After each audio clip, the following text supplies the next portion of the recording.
Des villages entiers sous les eaux. Plus de 90 000 hectares de plantations dévastées. Seuls 10% des 150 000 personnes déplacées ont reçu une assistance dans ces zones isolées, difficiles d'accès. À Ferfer, de nombreuses personnes se sont réfugiées sur les rares terres épargnées.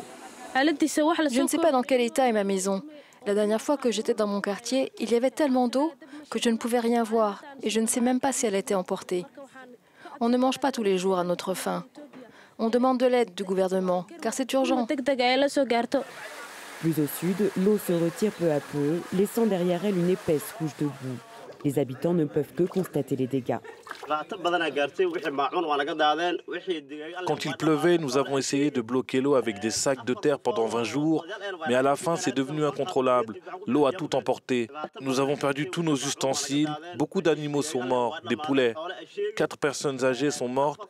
Nous avons récupéré leurs corps dans l'eau. En tout, les inondations ont fait une quarantaine de victimes dans la région. Le gouverneur se rend au contact des populations, souvent mécontentes car l'aide tarde à arriver. Nous utilisons l'hélicoptère et le bateau et d'autres moyens pour aller les aider. Les ressources que nous avons ne sont pas à la hauteur des besoins. Nous avons très peu de moyens, mais nous essayons de sauver des vies. Les besoins sont immenses pour ces personnes qui ont tout perdu. L'eau stagnante les expose maintenant à de nombreuses maladies, comme le choléra, le paludisme ou la dengue.